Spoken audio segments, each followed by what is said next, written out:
آج ابتدا میں آیت کا ایک حصہ تلاوت کیا گیا، وہ آیت سورہ یوسف آیت نمبر 108۔ سورہ یوسف کی آیت نمبر 108 میں اللہ تعالیٰ نے نبی اکرم صلی اللہ علیہ وسلم سے یہ کہلوایا ہے، قل اے نبی صلی اللہ علیہ وسلم فرما دیجئے، ہذہ سبیلی، یہ میری سبیل، یہ میرا راستہ ہے، ادعو الی اللہ، میں اللہ کی طرف دعوت دیتا ہوں، علی بصیرت، پوری بصیرت اور یقین کی کیفیت کے ساتھ، انا، میں بھی دعوت اللہ کی طرف دے رہا ہوں، ومن اتبعنی، اور میری اتباع کرنے والے بھی یہی دعوت الی اللہ کا کام کر رہے ہیں۔ چند باتیں ہیں۔ پہلی بات، اللہ تعالیٰ نے حکماً ارشاد فرمایا کہ آپ یوں فرما دیجئے، کیا فرما دیجئے؟ کہ یہ میرا راستہ ہے، یہ پوری زندگی کا راستہ ہے حضور کا صلی اللہ علیہ وسلم۔ کیا؟ اللہ کی طرف دعوت دیتے ہیں آپ صلی اللہ علیہ وسلم۔ تو 23 برس کی محنت، 23 برس کی جد و جہد، 23 برس کی مستقل سنت کیا ہے؟ دعوت الی اللہ، اللہ کی طرف دعوت دینا۔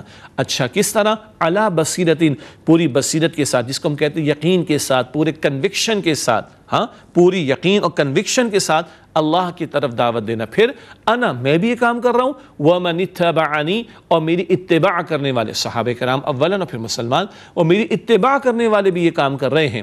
تو اللہ کے رسول کی 23 برس کی سنت کیا ہے؟ اللہ کی طرف دعوت دینا۔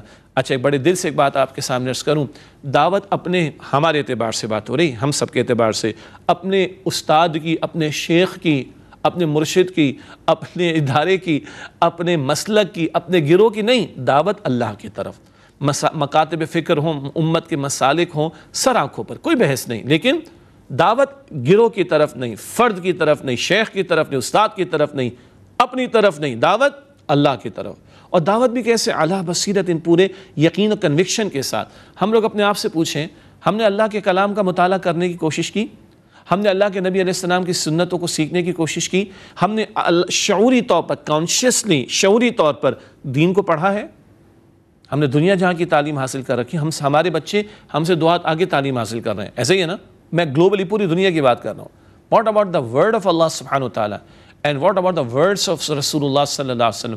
اللہ کا کلام، اللہ کے پیغمبر کے ارشادات، کیا ہم شعوری طور پر ان کو سیکھنے کی کوشش کریں؟ اتنا تو سیکھیں کہ ایک اچھے مسلمان، باعمل مسلمان تو بن سکیں، اور نبی علیہ السلام کی نمائندگی کر کے اللہ کے دین کو پریزنٹ تو کر سکیں دنیا کے سامنے۔ یہ ہمارا فرض ہے۔ تو بصیرت تب آئے گی، یقین کب آئے گا، کنوکشن کب ہوگا؟ جب میں اور آپ شعوری طور پر دین کو سیکھیں گے۔ تو شعوری طور پر دعوت دینی، سرسری دعوت نہیں دینی، کنوکشن کے ساتھ دینی، ایسے ذرا ڈاؤٹس کے ساتھ، شکوک کے ساتھ نہیں، پورے یقین اور کنوکشن کے ساتھ دعوت دینی۔ اور انا ومن اتبعنی، میں بھی یہ کام کروں، میری اتباع کرنے والے بھی۔ تو اللہ کے رسول علیہ السلام کی اتباع، یہ تو اللہ کا تقاضا ہے۔ قرآن پاک میں آتا ہے سورہ آل عمران کی آیت نمبر 31 میں، سورہ آل عمران آیت 31 آیت نمبر 31، قل ان کنتم تحبون اللہ فاتبعونی، اے نبی صلی اللہ علیہ وسلم فرما دیجئے لوگو، اگر تم اللہ کی محبت کا دعویٰ کرتے ہو، اللہ سے محبت کرنا چاہتے ہو، تو اے نبی علیہ السلام آپ فرما دیجئے فاتبعونی، اے لوگو تم میری اتباع، میری پیروی کرو، میرے فوٹ سٹیپس کو فالو کرو، یحببکم اللہ، تو اللہ تم سے محبت فرمائے گا، ویغفر لکم ذنوبکم، اور اللہ تمہارے گناہوں کو بخش دے گا۔ تو اللہ نے اپنی محبت کے دعوے کے لیے ثبوت مانگا رسول اکرم علیہ السلام کی اتباع کا، ٹھیک؟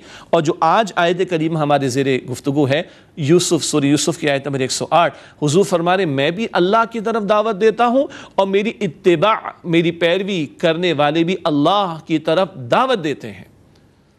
تو اللہ کے رسول کی اتباع کا سب سے بڑا اہم ایک میدان کیا ہے؟ دعوت الی اللہ کا کام کرنا، دعوت دین کے فریضے کو انجام دینا۔ یہ حضور سے محبت کا تقاضا بھی ہے صلی اللہ علیہ وسلم۔ یہ حضور کا جو ہم نام لیتے ہیں کہ ہم ان کی امتی، تو امتی ہونے کے ناطے بھی ہم سے تقاضا ہے۔ اور یہ حضور کی 23 برس کی محنت ہے، 23 برس کی سنت ہے۔